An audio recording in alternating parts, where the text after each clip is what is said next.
भक्तों भावना सहित सांघातिक खेल। ऑनलाइन रे महाप्रभु श्री जगन्नाथों पतितपावन बाना नाम ठकई अभियोग। ऑनलाइन रे पतितपावन बाना नाम आसला बीजेपी दलीय पताका। एभली अभियोग आसी पुरी सहर।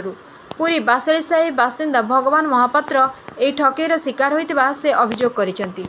भगवान महापात्र कहते किछि दिन तले व्हाट्सएप रे से देखिथिले ऑनलाइन शॉपिंग आप अमेजन रे श्रीमंदिर पतितपावन बाना बिक्री होउछि। दिल्लीर एक संस्था एमकार्ट शॉप रे एक संस्था पतितपावन बाना अमेजन रे बिक्री करुछि। परे से एने उक्त कंपनी से मेसेज दे पचारिथिले तांकु किए अधिकार देछि महाप्रभुଙ୍କ बाना बिक्री पाई। हेले कंपनी कर्तृपक्ष एही प्रश्नर उत्तर सटीक भाव में देई पारनथिले। कहिथिले आमे निजे बाना प्रस्तुत करी बिक्री करूछु, तेबे प्रकृत रे पतितपावन बाना बिक्री हेउछि कि नाही ता परीक्षा करिवा पई पुरीर भगवान महापात्र अमेजन ऑनलाइन में मगाइथिले। हेले से जेतेबेले पैकेट रे देखिले एक बीजेपी पताका बाहरला, तेबे एही घटना को अति गंभीर भाव में नेइथिले। भगवान पतितपावन बाना नाम किभली ठकई होउछि भक्तों को सचेतन करने पर गणमाध्यम यह जणाइथिले।